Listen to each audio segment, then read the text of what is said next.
Olá, eu sou a professora Natália Teixeira, nutricionista, doutora em Ciência de Alimentos e coordenadora do curso de Nutrição da Faculdade Kennedy. E esse é o programa Bem-Estar. Aqui a gente bate um papo leve, descontraído sobre saúde, alimentação e, claro, bem-estar. A nossa convidada de hoje é a doutora Meira. A doutora Meira é médica especializada em clínica de tratamento de dor. Ela é formada há 33 anos e fez residência em anestesiologia, mas sentiu uma necessidade de ir além. Desde o início de sua trajetória, a sua inquietude foi uma marca proeminente. Ela não se contentou em eliminar a dor, mas ela buscava sempre eliminar a causa da dor, abrindo caminho, então, para a saúde verdadeira.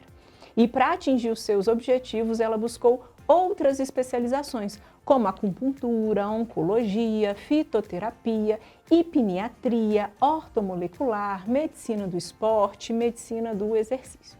E ela utilizou todas essas especializações para desenvolver um método de tratamento de dor baseado no cuidado com 5 pilares: respiração, alimentação, postura, pensamento e sono. Ela acredita, então, que a saúde verdadeira envolve autonomia e é resultado de educação.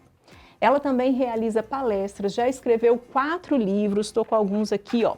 Viva Bem, com a coluna que tem, e ela trouxe aqui também para a gente o 12 atitudes para viver feliz e em equilíbrio com o seu peso. Ela é também colunista do jornal Tempo, sempre disserta aí sobre temas de saúde física e mental, principalmente aí para leigos. E é responsável pela clínica de dor do IOT BH há 30 anos. Ela idealizou também o Instituto Meira Souza de Tratamento de Dor e Construção da Saúde e trata aí dores com uma visão multidisciplinar. E para além desse extenso conhecimento científico, a doutora Meira também compreende que a maior expressão de cura é o amor. E por isso ela aborda de forma individualizada cada paciente para entender a expressão verdadeira da dor e possibilitar então uma cura e estimular a construção da saúde. Doutora Meira, muito obrigada pela sua presença aqui, seja muito bem-vinda. Natália, eu que agradeço o convite, que projeto bonito. Estou bem feliz de estar aqui. Muito bom. Então, vamos começar. Doutora Meira, depois de 33 anos de medicina, o que fez a senhora perceber que tratar apenas a dor não era suficiente, que era preciso buscar, então, a causa da dor? Bom, a primeira coisa é que quando a gente trata somente a dor, a gente aprisiona o paciente em medicamentos ou em bloqueios. Mas eu tive uma presença muito importante para mim dizer isso. Eu sou muito conectada com os meus pacientes. E eu cuidei de um paciente muito especial, muito sensível. Ele tinha um problema de coluna e eu fiz um bloqueio de dor na coluna dele. Ele ficou bem, ficou feliz e depois ele voltou com dor. Fizemos um outro bloqueio de dor e ele também ficou bem, ficou feliz. Quando a dor voltou, e ele já era um paciente de mais de 80 anos, ele olhou para mim e falou assim: a minha vida agora vai ser isso? Eu faço bloqueios, fico um tempo sem dor, e depois eu volto aqui e faço bloqueio. Era um ciclo, né? Ou seja, ele me intimidou com essa frase. Né? Nesse tempo, eu tinha feito anestesiologia e tinha feito especialização em clínica de tratamento de dor. E aí eu pensei, eu preciso ir além. Eu preciso oferecer a este paciente possibilidades de curar. E aí eu comecei a estudar. A primeira especialização que eu fiz foi acupuntura, né? Depois eu fiz ortomolecular. Cada vez que eu tinha uma situação que eu não conseguia resolver o problema do paciente, eu pensava, eu não sei o suficiente. Eu preciso estudar um pouco mais. Buscar mais conhecimento. Eu preciso buscar mais conhecimento. E esse paciente, ele foi um paciente muito marcante, porque ele descortinou um olhar que foi o meu olhar para a causa da dor. Esse paciente tinha estenose de canal medular, não era uma hérnia. Às vezes, quando o paciente tem apenas uma hérnia de disco, um bloqueio pode resolver muito bem o problema. E aí eu tenho outro paciente idoso, que é um quadro também que me chama muita atenção, que foi um paciente que foi à minha clínica com 90 anos, com uma dor lombar, irradiada para a perna direita, a famosa dor ciática. Ele tinha uma hérnia de disco, eu também fiz um bloqueio de dor e ele sumiu. 10 anos depois, já com 100 anos de idade. Com 100 anos, Natália. Ele voltou. E ele falou assim, olha, eu voltei para fazer mais um bloqueio e eu quero voltar aos 110. Opa! Estou aguardando, estou esperando esse paciente. Mas isso mostra o quanto, às vezes, a gente tem a mesma dor, mas por motivos diferentes, por causas diferentes. E a gente precisa enxergar além. Ótimo. Enxergar além e buscar qualidade de vida, né? E buscar qualidade de vida. Ou seja, para um paciente, fazer um bloqueio de dor que diminuiu o processo inflamatório que estava esbarrando no nervo, trouxe uma solução de 10 anos. Para o outro, eu precisei ir muito além. Precisou fazer fisioterapia, eu precisei associar acupuntura, associar moxa, associar medicações. Então, precisei trabalhar muito diferente. Então, ter este olhar individualizado.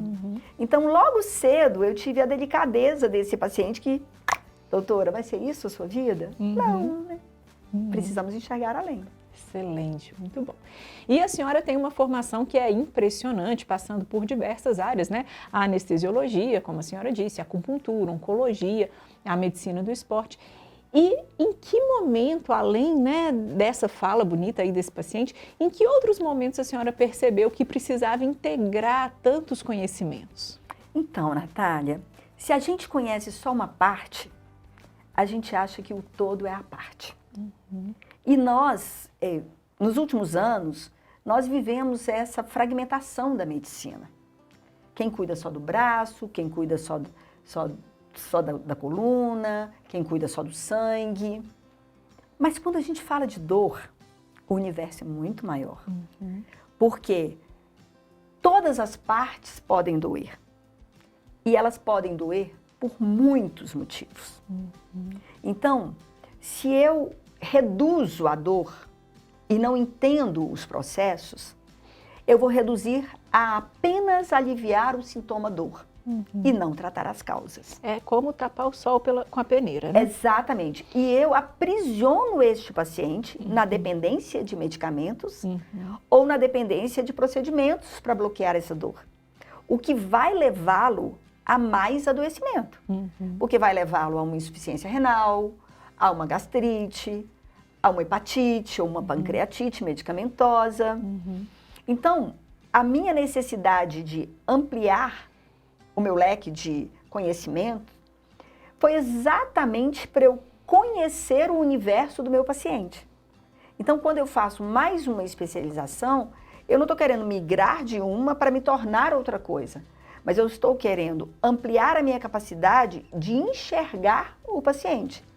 Olha, eu enxergava até aqui, eu quero enxergar um pouco mais. Porque quanto mais eu enxergo o paciente, mais chances eu tenho de libertá-lo da dependência de medicamentos. Porque eu vou conhecer a causa. Porque a dor não é uma entidade isolada. Passa uma dona dor e fala assim, gostei da Natália, vou colar aqui. Aí ela passa em outro lugar e fala assim, não, mas eu vou colar aqui no João. Não, a dor é uma construção. Ela é uma construção que às vezes leva anos.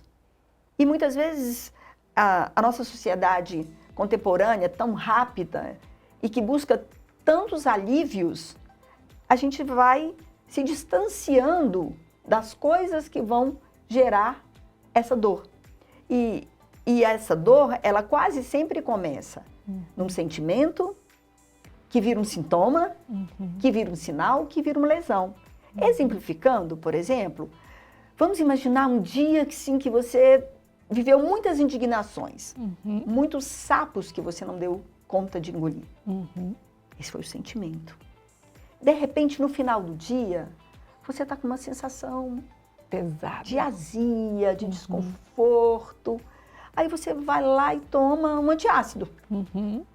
Daí a pouco você percebe que com muita frequência você tem uma azia, um desconforto, um mal-estar. E aí você faz uma endoscopia e você tem uma gastrite. Evoluindo sem você se dar conta de que você está vivendo uma situação que é indigna para você e que você se sente desrespeitada, um belo dia você se pega com um câncer de estômago. Vai dizer que não teve um caminho. Então a dor, ela tem caminho. E que às vezes a gente negligencia, né? A gente vai deixando para lá. Sim, porque a cada sintoma que o nosso corpo tem, a gente tem algo para anestesiar esse sintoma. Algo fácil, né? Algo fácil. Acessível. E às vezes, por exemplo, uma dor lombar, todo final de dia, aquela sensação, aquele peso, um belo dia trava. Um belo dia tá com uma hérnia de disco gigante, uma dor irradiando para a perna, não dá conta nem de andar. Não nasceu desse jeito, se construiu. Mas nós vivemos tão distraídos de nós mesmos que a gente não presta atenção na linguagem do nosso corpo. E aí uma hora está doendo muito. Então, para eu entender o meu paciente, para eu entender a linguagem desse corpo, eu precisei estudar muito. Quer dizer, para além dessa atenção individualizada, é também a ideia de uma atenção integral, vendo aquele ser de uma maneira completa. Exatamente, vendo o universo dele. E o universo, às vezes, é muito adoecedor. O paciente, ele não chega sozinho no consultório. Ele chega trazendo a história afetiva, a história familiar, a história do trabalho, a história social. Ele traz vários mundos particulares tatuados nele e que vão se expressar na forma de adoecimentos e na forma de dor. Muito bom. Bom, e hoje a senhora fala muito sobre os 5 pilares da saúde, né? A respiração, alimentação, postura, pensamento e o sono. Qual deles, conta aqui pra gente, que costuma estar mais desequilibrado na vida das pessoas? Eu tenho um, no final eu te conto. Então, olha bem, essa pergunta é uma pergunta interessante sem resposta. Porque eu não consigo definir um pilar mais fragilizado.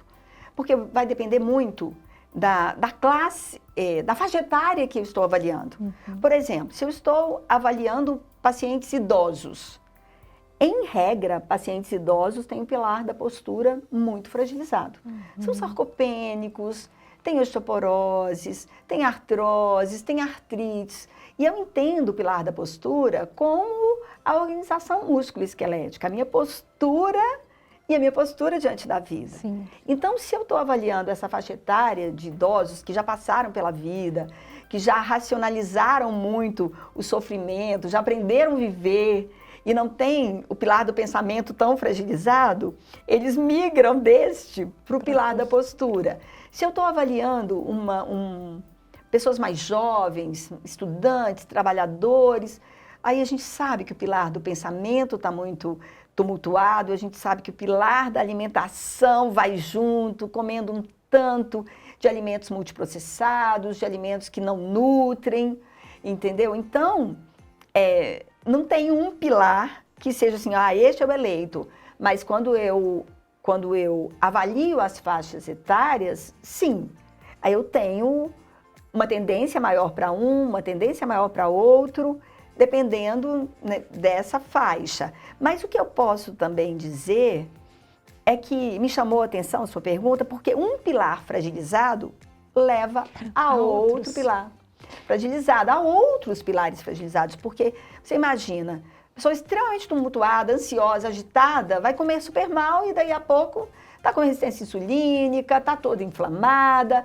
está tendo dismenorreia, né, às vezes ovário policístico, endometriose, e aí a gente pensa, você precisa comer melhor, mas também precisa pensar melhor. E às vezes tudo isso eu vou falar agora vou revelar, o sono.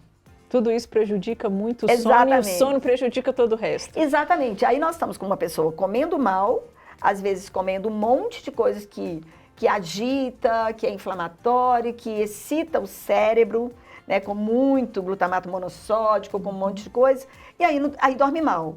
E aí dorme mal, restaura mal. Então vai ter um problema também dos músculos, porque não tem uma capacidade de restauração adequada. Sim. Dorme mal, começa a ter fadiga adrenal, entendeu? E aí assim, a gente não falou do pilar da respiração, mas depois a gente fala do pilar da respiração.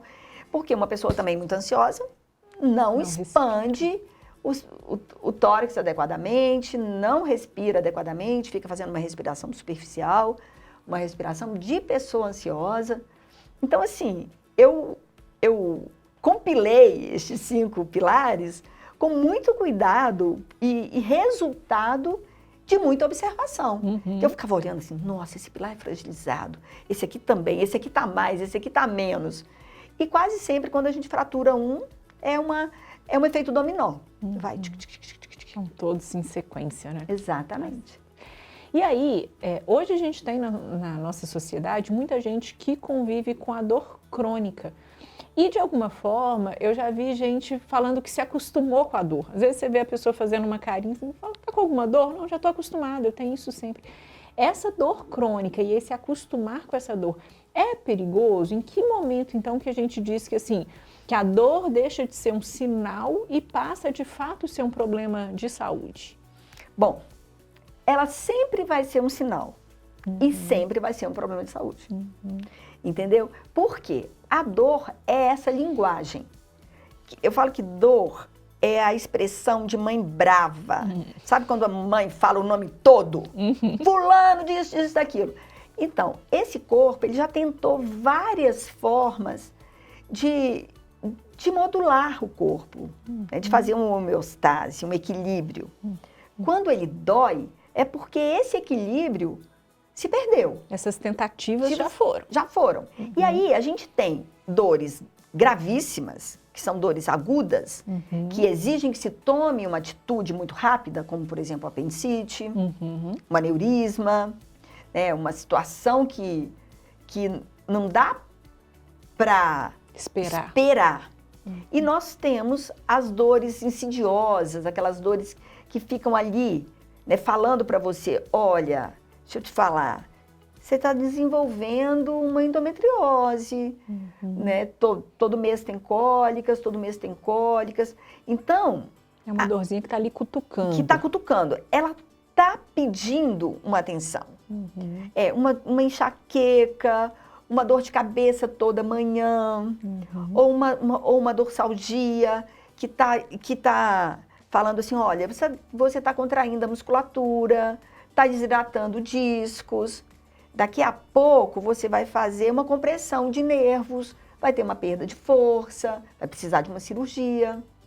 Então, esse processo degenerativo, ele é lento, gradual e progressivo e acompanhado daquela dor bobinha que a pessoa vai lá e toma um analgésico.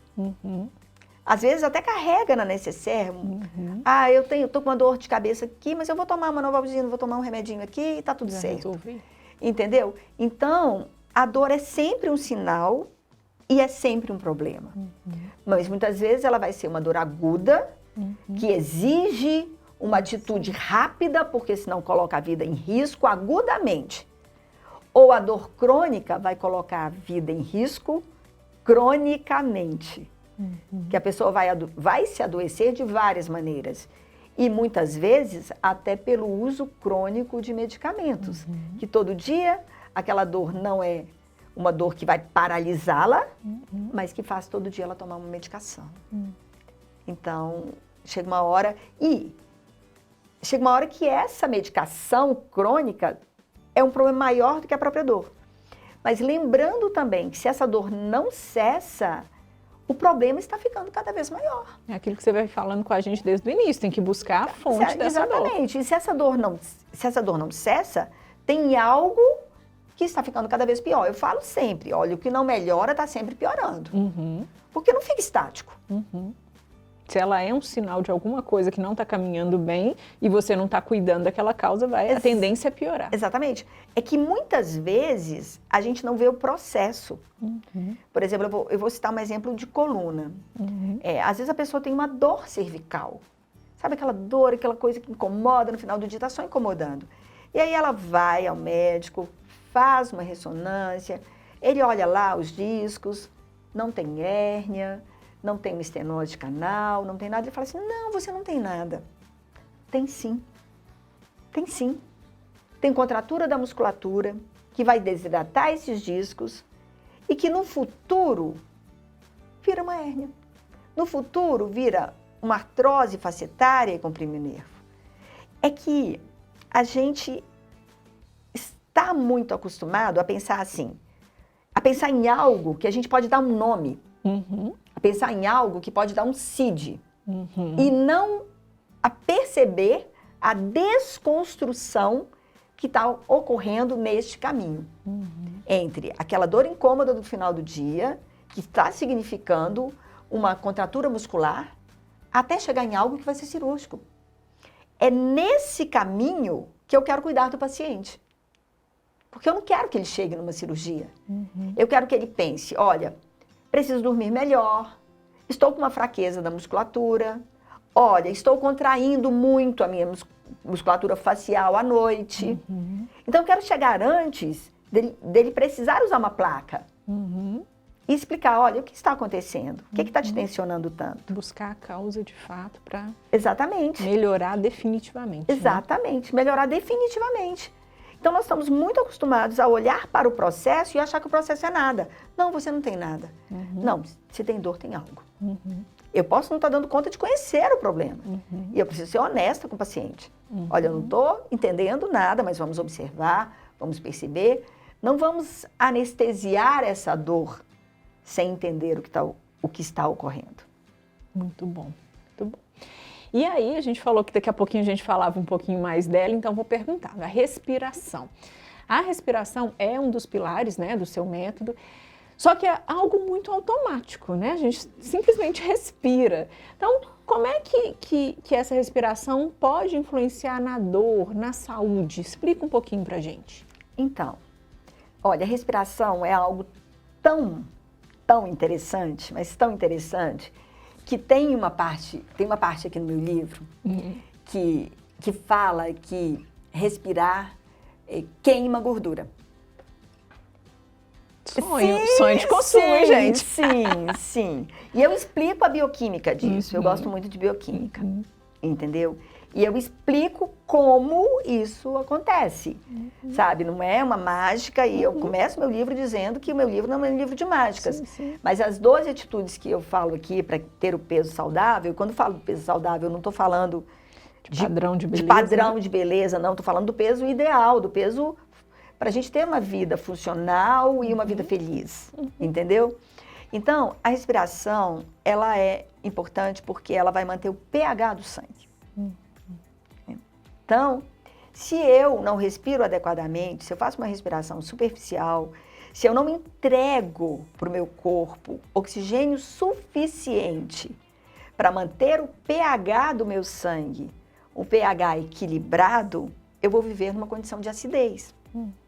E eu estou falando com uma nutricionista que sabe que um corpo ácido é um corpo que vai inflamar. Entendeu? Então, eu tenho que pensar que eu faço um equilíbrio tanto renal para equilibrar esse pH ácido e alcalino, quanto o equilíbrio respiratório. Que está ali todo segundo, que né? Que está todo segundo. E como eu posso sobrecarregar meu rim, que já tem tantas outras funções, se eu não entrego oxigênio suficiente para fazer as trocas gasosas adequadamente, para eliminar o gás carbônico e para deixar o meu pH mais alcalino. Olha, por essa você não esperava. Não, já estou até respirando mais fundo aqui, gente. Já estou revendo a minha respiração. Por essa você não esperava. Por isso, respirar calmamente e prestar atenção na respiração, no momento que a gente está no momento de angústia ou no momento difícil, pode nos acalmar. Por quê? Porque eu vou deixar o meu sangue mais alcalino. E uma condição mais alcalina é uma condição mais confortável para o meu corpo. O meu corpo não gosta de ficar ácido. E a gente não dá importância. Não dá importância. Mas olha, eu vou falar de Deus, mas para quem quiser falar o Criador, ele nos criou com muitos mecanismos de capacidade de resolver os nossos problemas. Dentro de mim tem muita condição de cura. Mas a gente enxerga muito o que eu posso comprar, o que eu posso agregar para que eu me cure. Mas se nós soubéssemos usar a potência da funcionalidade adequada do nosso corpo para nossa cura, eu ia ter pouco trabalho. Eu realmente iria ter muito menos pacientes. O que a gente vê, talvez, né, nesse sentido, é que assim, a gente vai modificando o ambiente, os costumes, a nossa cultura, e aí, artificialmente, a gente precisa retornar para o início. Então, hoje a gente não vai em lugar nenhum a pé, a gente está sempre de carro, de alguma forma de transporte, seja pela praticidade, seja pela segurança, né? Às vezes pequenas distâncias podem se tornar perigosas, e aí a gente está ali buscando uma outra forma. Aí, para compensar, a gente vai para a academia, sobe na esteira, puxa peso, porque a gente já não faz mais esforço nenhum, né? A gente busca facilidades para o dia a dia e depois tem que compensar isso de uma outra forma. A própria alimentação, a gente vem alterando a forma de se alimentar para buscar alimentos que são práticos, que vem pronto, para depois ter que buscar um nutricionista para ele voltar e falar, ó, que você tem que consumir é o que vem da natureza. Então, acho que é bem isso que você falou. Deus fez a criação perfeita. O que a gente está fazendo com ela é outra história. Exatamente. A gente tem muitas formas de autorregulação do nosso corpo. E a respiração é uma forma de autorregulação que não custa nada, entendeu? É uma forma de autorregulação que não custa nada e que é extremamente potente. Então, toda vez que eu falo de respiração, do pilar da respiração, as pessoas pensam que eu estou falando de não fumar, de não respirar o ar poluído. Sim, claro, claro, gente, é lugar comum que tabagismo faz muito mal, né? Que todas as drogas inalatórias fazem muito mal, que alguns ambientes extremamente poluídos fazem muito mal. Inclusive aqueles cigarros eletrônicos, né? Que as pessoas tendem a achar que é uma opção boa. Não, são extremamente perigosos e tudo. Mas eu estou indo além. Eu estou indo além porque, bom, eu não fumo, acredito que você também não fuma. Então, a gente já pensa assim, não, tô tranquila. Tô tranquila, tô respirando, ó, tô respirando, já respirei várias vezes aqui. Então, tô respirando, então tá tudo bem. Não, porque eu posso estar usando uma pequena parte do meu pulmão, eu posso estar com muitas áreas, né, com a telectasia, que não estão sendo expandidas, e eu posso estar mantendo o tempo todo o meu pH muito ácido, porque eu não estou respirando direito. Então, muitas vezes no meu consultório, o paciente se assusta, mas eu prescrevo respirar. Falo assim, olha, você vai respirar 14 minutos. E é muito curioso que, assim, que os pacientes que cumprem... choque, né? Não, e é um choque, porque o paciente fala assim, nossa, eu vim aqui fazer uma consulta, paguei uma consulta... Né, para receber uma receitinha de respiração. De respiração. Mas as pessoas que estão abertas e que respiram, elas entendem, e isso tem uma história que me emociona. Eu atendi um paciente numa condição emocional muito complexa e vivendo muitas situações opressoras. E esse paciente, ele me chocou muito no consultório porque ele estava se mutilando. E o paciente já usava tantos remédios, Natália, mas tantos remédios, que eu olhei e falei assim, gente, não tem onde entrar. Aqui é muito melhor tirar do que entrar. E eu sou muito honesta, eu trabalho com pacientes graves, com pacientes difíceis, com pacientes com um sofrimento doloroso muito grande, às vezes a dor física ou às vezes a dor emocional, e por isso que eu estudei tanto, por isso que eu continuo estudando tanto, mas em muitos momentos da minha vida eu olho e falo assim, o que eu faço? O que eu faço? O paciente já está usando eu tenho pacientes que usam 36 medicamentos. E o que eu vou fazer? Colocar mais um e convencê-lo que aquele que eu estou colocando vai ser melhor do que todos os outros que ele está tomando? Entendeu? Então, assim, às vezes eu olho e falo assim, gente, eu realmente não sei o que fazer. E este paciente foi um paciente que eu olhei e falei assim, eu não sei o que fazer. É o momento que você respira, para poder dar orientação para ele. Exatamente. Então, assim, quando ele abriu o peito e eu olhei, estava todo mutilado, E ele ainda, né, declarou na consulta que às vezes ele tinha vontade de se jogar de onde ele trabalhava. Eu falei, Jesus Cristo, isso é muito difícil para mim. E aí eu falei assim, olha, toda vez que você tiver essa sensação, você vai parar e respirar 14 minutos. E você vai caminhar e você vai fazer essa questão da respiração caminhando. Você sai de onde você estiver e vai para uma calçada e vai caminhar pelo menos 14 minutos rapidamente respirando. No fundo, eu queria tirá-lo desse risco de fazer algo muito perigoso com a vida dele, mas esse paciente, ele voltou no consultório, trazendo o companheiro dele, para me apresentar para o companheiro dele, porque ele falou assim, olha, respirar mudou a minha vida. Que legal, que legal. Bora respirar, hein, gente? Você tá respirando aí enquanto tá aqui assistindo a gente? Olha, eu vou compartilhar com você que passou um calafrio aqui pelo meu corpo. Porque isso me emociona. É muito bonito. Isso me emociona profundamente. Pode parecer uma pequena coisa, mas não é pequeno, é muito grande. Porque em alguns momentos que eu me vejo tão diante, tão cara a cara com um sofrimento tão pungente, eu realmente penso no Criador e penso assim, deve ter dentro desse ser algo que é a cura. E que está ali, inerente a todos nós, que todos nós podemos fazer. Sim. Não vem nada de indústria, não vem de fora, está dentro da gente. E às vezes não é colocar mais nada, às vezes não é usar um remédio de última geração, um antidepressivo caríssimo. Às vezes é falar para ele, olha, tem solução que vem dentro de você. Muito bacana. Não, essa história me emociona sempre. Eu sou um ser extremamente emocionável e essa história me emociona sempre. Muito legal, me emocionou também. E aí, já que, sou nutricionista, estamos falando aqui de saúde como um todo, a alimentação não pode ficar de fora.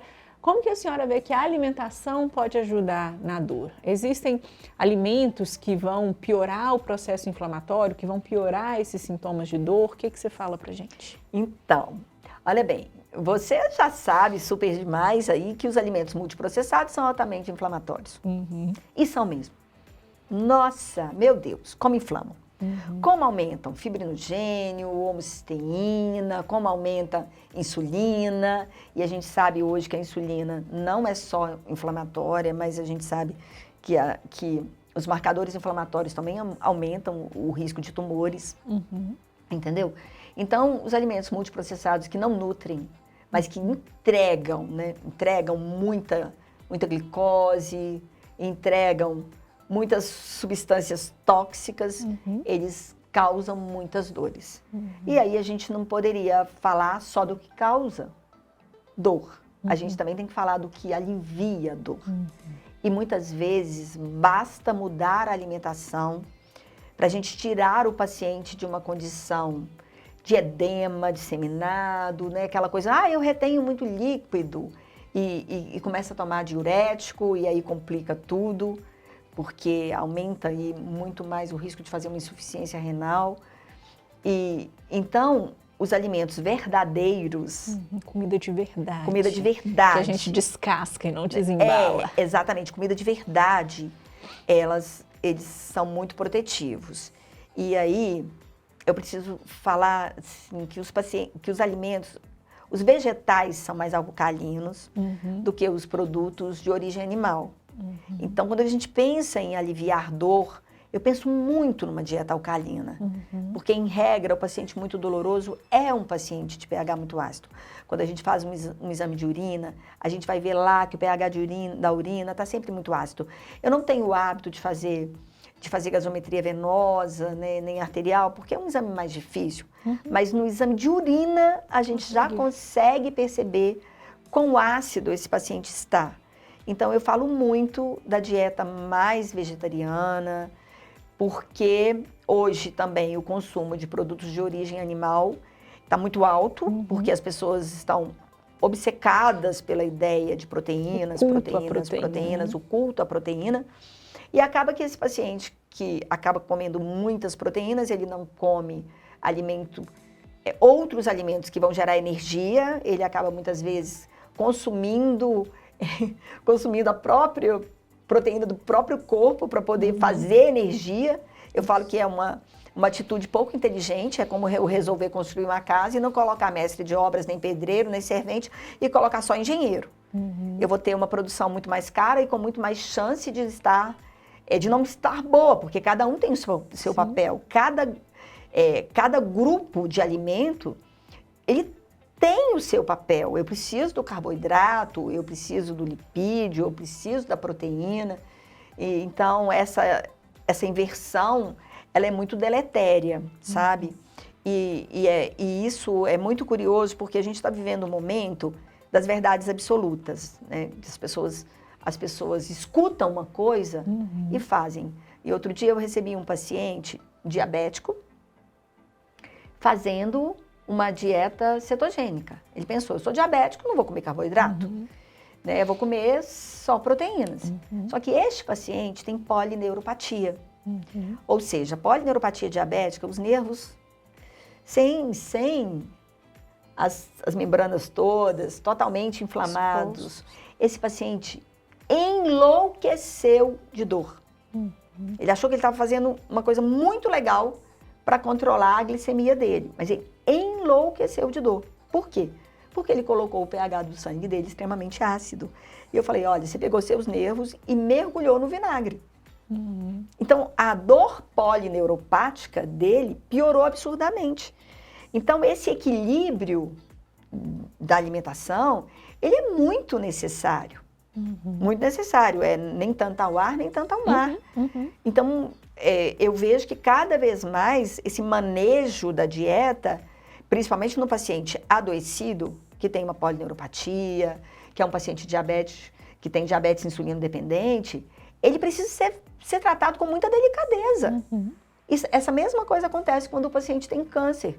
Às vezes o paciente que tem câncer, ele leu lá que a dieta cetogênica é boa para o câncer. Sim, um paciente que tem um tumor grande, que não está conseguindo cuidar desse tumor, se ele diminui a quantidade de glicemia, ele pode diminuir esse tumor porque não está chegando glicose, porque a gente sabe que a glicose alimenta o tumor. Né? Mas se esse paciente está caminhando para um câncer, se ele está se inflamando, essa dieta cetogênica, ela piora tudo. Se ele não tem um tumor grande, mas ele está evoluindo, se ele tem algo... Então, assim, eu falo muito sobre isso. Saber pouco é pior que saber nada. Porque a pessoa acaba usando a informação com muita propriedade e autoridade, mas ela não tem embasamento. Porque ela tem informação, mas não tem formação. E aí a gente volta naquele nosso assunto lá do inicinho, a importância do tratamento individualizado. Então não significa que você, por exemplo, um paciente, né, de câncer aí, escutou um assunto, qual é o ponto em que ele está para saber se aquela informação de fato vai agregar para ele ou não? Exatamente. Então hoje eu vivo no consultório muitas desconstruções de conceitos que o paciente aprendeu na internet, escutou de alguém. E eu costumo dizer, olha, a pessoa que está falando lá na internet, ela não está falando para você. Conhecendo seus exames, sabendo a sua história. É muito legal você falar na internet, porque não tem comprometimento com nada. Então, e aí transforma algo que é uma coisa isolada em algo... em verdade absoluta. E a pessoa pega e acredita naquilo. Então, é uma coisa que eu tenho vivenciado muito no consultório. Informações distorcidas causando muitos danos. Outro dia, uma paciente idosa, ela pegou o laudo de uma ressonância e estava escrito lá hemangioma. Hemangioma é um tumor de vasos. Porém, um tumor totalmente benigno. Mas ela entrou na internet, olhou lá e falou assim, hemangioma, tumor de vasos. Adivinha de em desespero. Adivinha de que ela quase morreu? De susto, de um infarto. De infarto. Porque ela teve um quadro anginoso, evoluiu para o infarto e teve que ir para o CTI. Em função dessa... Que é uma coisa também, né? A informação... A gente já tem uma frase muito antiga aí que diz que a ignorância é uma dádiva, né? Então, esse acesso à informação excessiva também, às vezes, ele vem de uma forma errada para o paciente, né? Sim, e é isso. Eu escutei uma frase que eu vou repetir. Saber pouco é pior que saber nada. Por quê? A pessoa transforma aquela informação no todo. É. E acha que é só aquilo. Uhum. Então, eu tenho pacientes no meu consultório, né, na clínica, que eles travam um diálogo afoito comigo sobre algo que eu olho e falo assim, olha, se fizer uma faculdade de medicina, tem chance de ser um excelente médico. Uhum. Bem carregado ali de informação. Tem muita curiosidade, tem muita informação, mas a informação isolada, sem o processo todo do conhecimento, às vezes ela se torna muito perigosa. Uhum. É muito interessante ter informação, mas a informação ela tem que ser canalizada e utilizada para se cuidar e não para tornar aquilo uma informação, um valor absoluto. Tem que ser usada com responsabilidade. Com responsabilidade. Muito bom. E a senhora também fala muito sobre pensamentos, sobre emoções, né? A gente trouxe até um lado de espiritualidade aqui.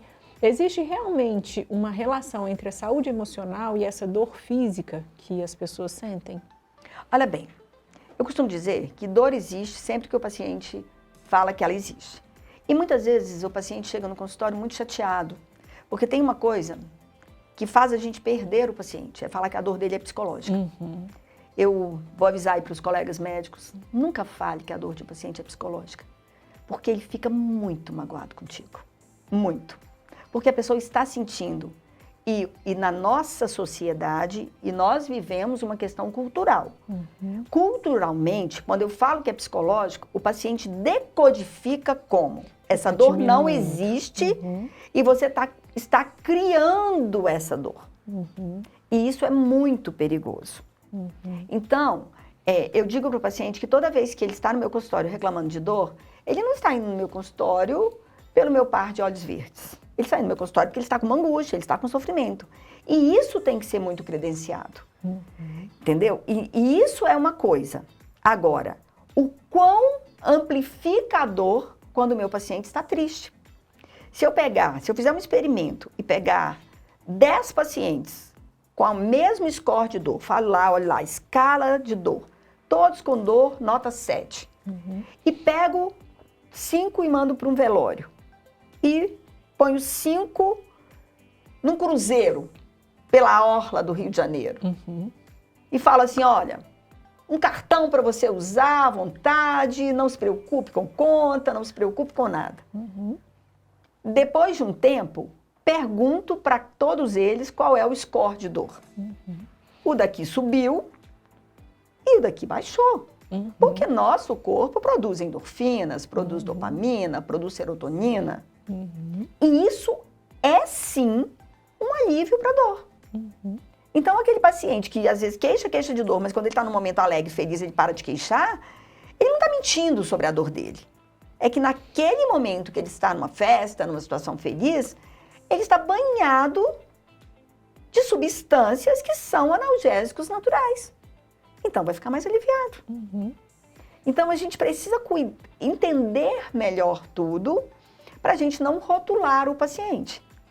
E da mesma forma que eu disse, bom, se esse paciente está de férias no cruzeiro, ele está produzindo endorfinas, né, e ele está se sentindo muito melhor, se esse paciente também está vivendo uma separação, um divórcio litigioso, uma demissão que ele se sentiu muito injustiçado, uma sobrecarga, às vezes com o cônjuge que parou de trabalhar e ele está tendo que assumir todas as responsabilidades da casa, como que ele vai produzir essas endorfinas? Então, qualquer sensação no corpo dele vai ser uma sensação mais dolorosa. É de se esperar, né, que seja dolorosa. É de se esperar que seja dolorosa. Porque o nosso corpo, Natália, ele produz dor. Uhum. Ele produz dor, porque se ele não produzisse dor, eu não sobreviveria. Uhum. Então, ele produz sensações dolorosas. Porém, ao mesmo tempo, eu tenho substâncias que vão aliviar essa dor.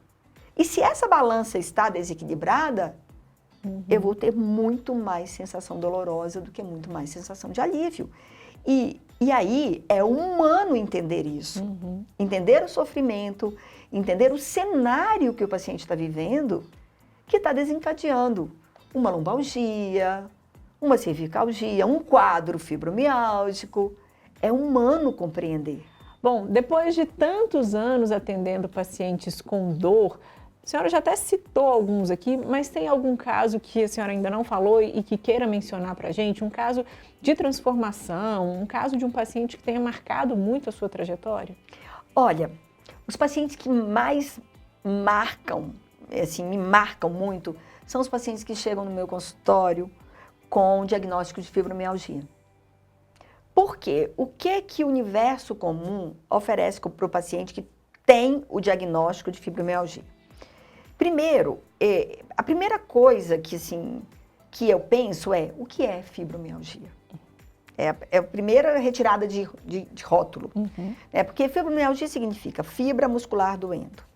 A maior parte das vezes que eu tenho paciente com este rótulo, quando eu faço uma avaliação laboratorial maior, quando eu investigo esse paciente melhor, eu encontro muitas outras causas para esse quadro doloroso e eu tenho um caminho de tratamento. Então, mas tem uma paciente que ela falou uma frase para mim que me chamou muita atenção, que ela falou assim, doutora, eu fui ao médico que ele falou assim, eu vou te dar uma notícia ruim e uma notícia boa. E aí ele falou assim, olha, a notícia boa é que você tem uma doença que você não morre dela. E a notícia ruim é que você tem uma doença que não tem cura. E este médico estava falando de fibromialgia. E realmente, se a gente pensar que o tratamento da fibromialgia vai ser um anticonvulsivante, um antidepressivo, um relaxante muscular, esse paciente nunca vai se curar. Mas na minha opinião, na minha clínica, não na minha opinião, na minha visão, todo paciente que chega com este rótulo, eu investigo e eu encontro algo para eu realmente tratar. E não só tirar o sintoma Amenizar. dor. Porque é muito diferente tirar o sintoma dor. Diga-se que esses pacientes, cada vez mais, eles aumentam a quantidade dessa medicação. Essa medicação começa a não fazer nenhum efeito nem de analgesiar, nem de tirar a dor. E esses pacientes, eles pioram muito o quadro porque eles não estão tratando nada. E quando a gente tira esse rótulo e procura algo mais, a gente encontra fadiga adrenal, a gente encontra pacientes extremamente inflamados, com resistência insulínica, com quadro de tendinites, com quadros realmente asites, porque alimenta muito mal ou tem um sono muito ruim. Eu começo a encontrar caminho para eu buscar soluções.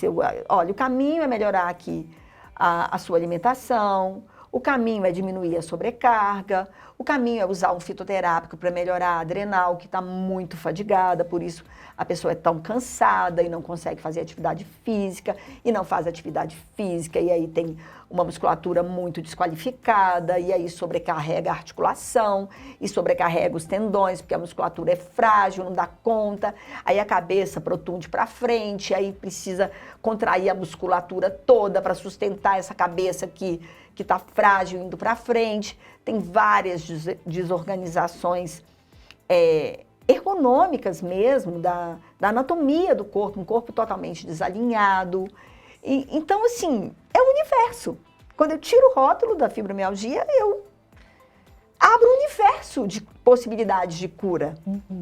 E aí, essa mesma paciente que acreditava, né, que ela não ia morrer, mas ia usar essa medicação para sempre, era uma paciente extremamente chocolatra. Extremamente chocolatra. Essa paciente... E falar de alimentação no consultório, Natália, eu não pergunto mais se o paciente come muito ou pouco. Eu sempre pergunto o que você come. Porque muito pouco é uma relatividade. Sim, sim. Porque quem come muito doce nunca acha que é muito. Então, assim, essa pergunta é uma pergunta muito delicada. E os ouvidos têm que estar muito aguçados para entender nas entrelinhas. Enxergar ali o que ele está dizendo. Essa paciente, quando eu fiz uma proposta de tratamento para ela que incluía uma organização alimentar, ela esperou passar o Natal, esperou passar as festas de final de ano, e eu achei que ela tivesse só desistido de mim. Porque eu falei assim, nossa, porque às vezes, quando a gente oferece para o paciente algo que é desafiador, porque é muito mais fácil abrir uma caixinha e tomar um remédio. Claro. E quando a gente fala, olha, precisa mudar este hábito, este hábito, este hábito. Eu não vou deixar o paciente mudando hábitos sozinho. Ele vai ter suporte. Suporte com uma medicação fitoterápica, suporte para uma medicação, às vezes, até convencional mesmo. Às vezes, uma suplementação venosa que é necessária, porque às vezes não está absorvendo, o paciente não está absorvendo nada. Já está realmente com uma desnutrição de micronutrientes muito potente. Então, ele vai ter suportes. Mas, quando a gente mexe na caixinha ali, que é muito difícil, o paciente às vezes só foge. Então, essa paciente me procurou em novembro e ela só voltou em janeiro.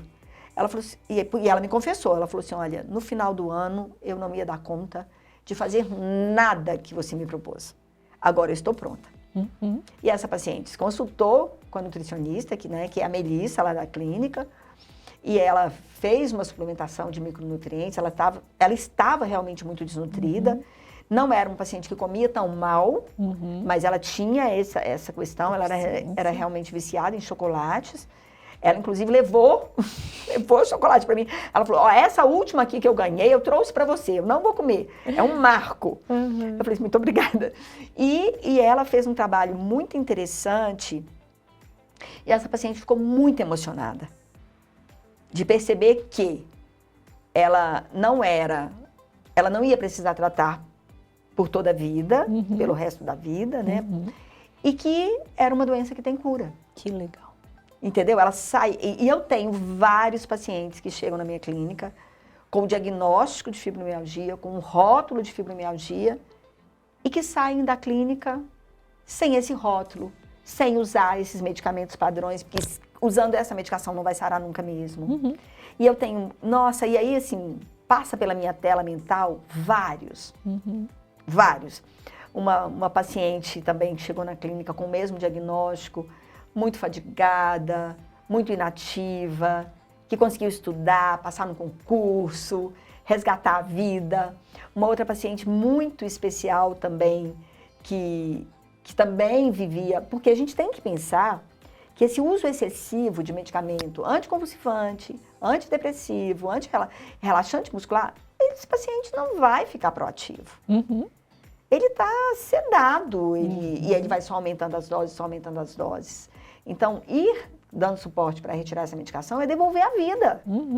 Porque é outra frase que eu repito muito, que é, não adianta tirar a dor retirando a vitalidade do paciente. Se tirar a dor, mas tira tudo. Tira a libido, o que é muito comum com o uso de antidepressivos. Olha bem, a pessoa tá com dor, precisando de usar remédios, perde o prazer do namoro, do encontro, da vida sexual, não tem disposição para o trabalho, geralmente a vida profissional estagna. Estressante, né? Entendeu? Então, como que a vida dessa pessoa vai melhorar? E vira um ciclo, porque aí uma coisa ruim já vai levando a outra. Exatamente. Então, a gente precisa tratar a dor devolvendo a vida para o paciente. Dando condição dele encontrar prazer também na própria vida. Dele encontrar prazer na própria vida. Eu tenho um paciente super especial, assim, que ele chegou na clínica, ele sofreu um acidente, e ele teve vários problemas na perna, e ele teve uma vasculopatia que acabou desencadeando uma neuropatia do sural. Esse paciente, ele estava sentindo tanta dor, que ele não conseguia falar. Ele foi com a mãe, porque a mãe precisava falar. Ele estava usando tantos opioides, tantos analgésicos, e ainda assim ele continuava com dor. E o que mais chamou a atenção nesse paciente quando ele se tratou na clínica foi que em menos de 2 semanas ele não estava tomando remédio nenhum. Que bom. Então, entendeu? A gente demorou um tempo para ele estar realmente tratado. E esse paciente é um caso muito bacana, que ele tinha uma neuropatia de sural, vista na eletroneuromiografia, e quando ele fez uma eletroneuromiografia de novo, o nervo estava restaurado. Então, assim, o médico que fez a eletroneuromiografia falou assim, não, essa anterior aqui está errada. Nem ele estava acreditando. Nem ele estava acreditando. Mas nervos se restauram. Se a gente restaura a pessoa. Mas aí é isso, Natália, eu tenho que cuidar da pessoa para que a pessoa tenha potência potência de restauro da estrutura que está doente. Então, esses casos de sucesso aí são exatamente o que traz alegria para o profissional também. É trazer alegria para o paciente, traz alegria para o profissional. Exatamente. E você percebe que eu não consigo cuidar do pedaço? Uhum. Se eu estivesse cuidando só da dor do nervo, esse paciente continuaria usando um monte de remédios, sedado, esse paciente estudava veterinária, parou de estudar porque não dava conta. Então, é um caso grave, né? Que houve um trauma, mas a vida dele, ele estava tomando um monte de remédios, ainda permanecia com dor, mas ele não tinha vida. Ele estava sem vida. Aí a gente entra também na qualidade de vida, né? O paciente está vivo, mas a que custas? Então, se a medicação está te gerando tanto problema, né? Você está tendo tantos problemas por causa da medicação, precisa rever a medicação. Verdade. Precisa ver o que está sendo pior, a dor ou o tratamento da dor. Encontrar o equilíbrio Às ali vezes, e, de fato, restaurar a vida daquele indivíduo. Exatamente, exatamente. Bom, e a senhora acredita que a verdadeira saúde está ligada à autonomia das pessoas? Já falamos bastante sobre isso aqui. O que cada um, além de respirar, pode começar a fazer hoje para cuidar melhor da própria saúde, para ter, então, uma qualidade de vida, né, melhor? Natália, a primeira coisa que um paciente, que uma pessoa que quer ter autonomia, que está ter poder, né, sobre a própria vida, ele precisa avaliar e pensar quais são as minhas muletas. Porque, às vezes, a gente começa com uma muletinha leve, um remédio para cólica menstrual. Ops, mas espera aí, ter cólicas não é uma coisa, não é correto. A gente começou a banalizar a dor, normatizar sentir dor. E talvez pela facilidade de tratar, né? Pela facilidade de tratar, pela facilidade de acesso ao analgésico. Mas vamos pensar numa dor lombar, numa dor de cabeça, que a pessoa está sempre carregando ali um analgésico, algo. Então, se a pessoa quer ter autonomia, o controle, as rédeas da própria vida, ela precisa prestar atenção nas muletas. E às vezes a muleta não é só uma medicação, sabe?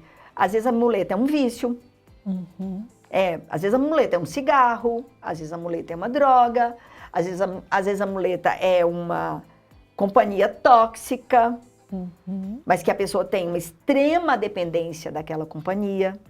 Isso é muito comum. Às vezes a pessoa vive uma situação. Às vezes a muleta é trabalhar, trabalhar, trabalhar, morrer de tanto trabalhar. Então, preste atenção em quais são as suas muletas. E comece a tirar as muletas. Porque se você quer ter a autonomia da sua própria vida, você precisa ser livre. E uma pessoa livre é uma pessoa que decide por ela. Ela não tem que carregar um analgésico, ela não tem que carregar uma medicação, ela não tem uma dependência de um relacionamento que muitas vezes é muito tóxico. Ela sabe o quanto ela dá conta do trabalho, ela não vai passar do limite, mesmo que não esteja confortável, mesmo que esteja sobrecarregada. Ela vai buscar tempo para fazer uma atividade, para ter um hobby, para ter um prazer. Então, assim, o recadinho que eu queria deixar é que dor é um processo de construção. Saúde não é azar nem sorte, é construção. Então, se a gente consegue construir dor, a gente também consegue construir uma vida saudável, alegre e feliz. Muito bom, doutora Meire. Foi um papo muito bacana aqui, muito esclarecedor, trouxe muitas informações. Acho que faz a gente refletir um pouquinho, né? Eu sempre gosto quando a gente sai aqui do bem-estar pensando, refletindo e com propostas reais para a gente melhorar a nossa vida, que eu acho que é sempre o principal objetivo. Doutora Meira, muito obrigada pela sua presença aqui, foi um prazer te receber. Nossa, foi um prazer vir.